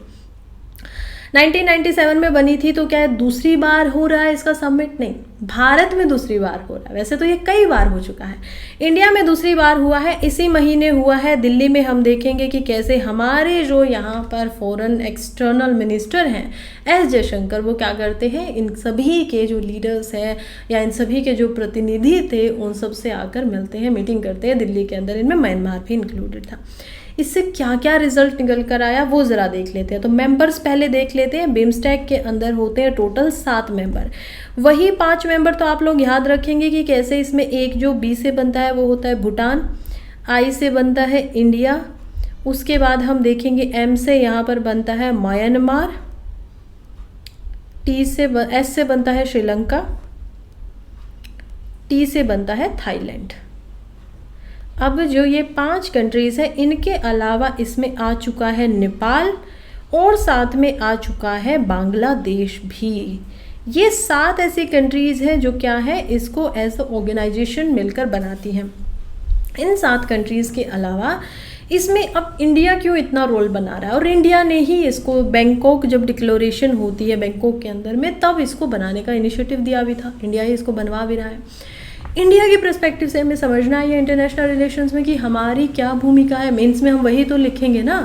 हम देखते हैं कि कैसे यहाँ पर इंडिया एक्चुअली के अंदर में चाहता है कि हम लोग यहाँ पर चाइना के इन्फ्लुएंस को काउंटर कर पाए। चाइना लगातार अपनी प्रेजेंस को बढ़ा रहा है, लगातार बे ऑफ बंगाल की कंट्रीज़ में अपनी प्रेजेंस जो है उसको बढ़ा रहा है। हमें सिक्योरिटी के नज़रिए से पहली बात तो बिम्स्टेक की इम्पोर्टेंस होती है, ज़रूरत चाहिए उसकी। दूसरा हम देखेंगे कि इंडिया सोचता है कि अगर म्यांमार के साथ में और यहाँ पर थाईलैंड के साथ में, दोनों कंट्री के साथ में हमारे रिश्ते और अच्छे होंगे, बेहतर होंगे, तो इससे क्या होगा, इससे फ़ायदा ये होगा कि क्योंकि इंडिया आसियान का मेंबर नहीं है, तो आसियान में ये जो दोनों कंट्रीज़ हैं ये मेंबरशिप रखती हैं, तो कहीं ना कहीं इंडो पैसिफिक के अंदर इंडिया की यहाँ पर क्या रहेगी, थोड़ी सी स्ट्रॉन्ग पोजीशन रहने वाली है, ये दिखाता है। दूसरा हम देखते हैं कि भूटान और यहाँ पर अगर म्यांमार के साथ में, बांग्लादेश के साथ में इंडिया अपने टाइज़ को, अपने रिश्तों को स्ट्रॉन्ग करता है, तो उसके पीछे भी एक फ़ायदा है, जो कि ये है कि क्योंकि हमारा जो नॉर्थ ईस्टर्न रीजन है वो एक्चुअली में लैंड लॉक है, उसके लिए हमें सी से एक्सेस यहाँ से ईजिली मिल जाता है, तो ये भी एक फ़ायदे की बात दिखाई दे रही है। यही कारण है कि नया पुश दिया जा रहा है, लगातार इसके ऊपर फोकस ज़्यादा किया जा रहा है, और ये होता है Bay of Bengal initiative. Now next हमारा आर्टिकल अगेन IR से है, इतना इम्पोर्टेंट है नहीं, जस्ट ऐसे ही जनरल नॉलेज के लिए वर्ल्ड में क्या चल रहा है वो मैं आप लोगों को बताने वाली हूँ। यूएसए लगातार यहाँ पर इसराइल को सपोर्ट कर रहा था इसराइल गाजा की वॉर के अंदर में। यूएसए में फिलहाल इलेक्शन चल रहे हैं प्रेसिडेंट के लिए। जो बाइडन जो करंट प्रेसिडेंट थे वो रेस से बाहर हो गए, कह रहे हैं कि मुझे दोबारा प्रेसिडेंट बनने के लिए चुनाव लड़ना ही नहीं है। उनके साथ में जो वाइस प्रेसिडेंट होती थी कमला हैरिस, वो अब प्रतिनिधि बनकर आई हैं, यहाँ पर सामने खड़ी हो गई हैं डोनाल्ड ट्रंप के, जो कि उनके पूर्व राष्ट्रपति जो थे वो होते थे, ठीक है, उनके सामने खड़ी है। फिलहाल ये वाइस प्रेसिडेंट है, अब ये प्रेसिडेंट बनना चाह रही हैं। अब इसी पूरी की पूरी जो ये लगातार द्वंद्व चल रहा है, इसके बीच में ये मिलती है इजराइल के प्राइम मिनिस्टर से, बेंजामिन नेतन्याहू से। उनसे ये कहती हैं कि देखिए मैं चुप बैठने वाली नहीं हूँ, बेशक हमारी गवर्नमेंट ने आपको सपोर्ट किया है, लेकिन जो फिलिस्तीनी लोगों के साथ में अब हो रहा है वो ठीक नहीं है। लगातार लोग इतने ज़्यादा मरे हैं, अब आपको युद्ध बंद कर देना चाहिए, एक पुश दिखाई दे रहा है। तो कहीं ना कहीं इजराइल से यूएस जो है एटलीस्ट अभी इलेक्शन की वजह से अपने आप को दूर खींचता हुआ दिखाई दे रहा है। देखते हैं इसका रिजल्ट क्या रहता है इलेक्शन पे भी, और इसका रिजल्ट क्या रहता है युद्ध के ऊपर भी, जो कि अभी भी चल रहा है। नेक्स्ट आर्टिकल हम देखते हैं इकोनॉमी पेज से है हमारे लिए, और इम्पोर्टेंट भी हो जाता है जीएस पेपर 3 में इकोनॉमी के लिए ही। लास्ट आर्टिकल होने वाला है आज के न्यूज़पेपर का, तो ज़रा आराम से शांति से इसको समझिएगा। ये कहता है कि कैसे जो गवर्नमेंट है वो एक्चुअली में इंटर मिनिस्ट्रियल कोर ग्रुप बना रही है एम्प्लॉयमेंट के ऊपर, ताकि इंडिया में जॉब्स को क्या किया जा सके, ज़्यादा पैदा किया जा सके। अब ये हमें पता चलता है बजट से। देखिए बजट में ही ये बोला गया था कि यहाँ पर क्या करना है, एम्प्लॉयमेंट को, यानी कि कामकाज जो होता है उसको बढ़ाना है। अब वो करना है, उसी की स्ट्रेटजी बनाने के लिए 3 मिनिस्ट्री और अलग अलग जो डिपार्टमेंट्स हैं मिनिस्ट्रीज़ के, उनके हेड जो है वो आ रहे हैं सामने। अब वो सामने आ रहे हैं तो इसमें हम देख पाएंगे मिनिस्ट्री ऑफ लेबर के, यहाँ पर यूनियन मिनिस्ट्री ऑफ लेबर जो है उनके मिनिस्टर को देखेंगे जो कि मनसुख मांडविया है। इसके अलावा यहाँ पर मिनिस्ट्री ऑफ कॉमर्स है जो कि है पीयूष गोयल। लेबर सेक्रेटरी सुमिता जो धावरा है वो भी यहाँ पर है। हालांकि इन सभी के नाम आपको याद नहीं रखने, आप सिर्फ मिनिस्टर्स के चाहें तो कुछ नाम याद रख सकते हैं for your own GK, for your own knowledge. Main बात यह है कि ये सब इकट्ठे हो रहे हैं, अपनी एक कमेटी बना रहे हैं, ग्रुप बना रहे हैं, जिसमें ये डिस्कशन करेंगे कि कैसे इंडिया के अंदर एम्प्लॉयमेंट को बढ़ाया जा सकता है, कैसे हम लोग जो बेरोजगारी है उसको कम कर सकते हैं, क्या क्या नई स्ट्रैटेजीज होनी चाहिए। बजट में लगातार एम्प्लॉयमेंट के लिए यहाँ पर 2 लाख करोड़ रुपए क्या है दिए गए हैं, लेकिन वो 5 साल के लिए हैं, स्ट्रैटेजीज के लिए, रिसर्च एंड डेवलपमेंट के लिए। फिलहाल अलग अलग मिनिस्ट्री को एम्प्लॉयमेंट के तहत में 2-2, 3-3 हज़ार करोड़ रुपए से यहाँ पर अलॉटमेंट की गई है, और इस ग्रुप को भी लगभग 2000 करोड़ रुपए दिए गए हैं कि आप लोग सामने आइए और ज़रा आकर बैठकर बताइए कि कैसे एम्प्लॉयमेंट को हम और ज़्यादा, ये जो प्रॉब्लम है अनएम्प्लॉयमेंट के सामने, उसको ख़त्म करें। यहीं पे होता है आज का न्यूज़पेपर हमारा ख़त्म। Thank you so much for being here. अगर मैं आंसर की बात करूँ प्रैक्टिस क्वेश्चन के, तो आंसर आपका होगा ऑप्शन सी, जो कि है बहुत स्टेटमेंट जो है वो ठीक है। मिनिस्ट्री ऑफ जो कल्चर है वही उसको देख रही है, और जो ये पूरा का पूरा मिशन है NMC है, इसका मतलब ही ये है कि इनको डाटा को इकट्ठा करना है नेशनल लेवल पे। खैर अभी आप लोग भी पढ़ते रहिए, मैं भी तब तक के लिए चलती हूँ। कल फिर से मिलती हूँ आप लोगों को सुबह 5 बजे। तब तक पढ़ते रहिए। वीडियो अगर अच्छी लगी है तो इसको लाइक भी कर दीजिए, ऐसे ही देख के मत जाया करिए। चैनल को सब्सक्राइब कर दीजिए और चलती हूँ, मिलती हूँ कल सुबह 5 बजे। तब तक आप लोग पढ़ते रहिए, आगे बढ़ते रहिए। All the very best.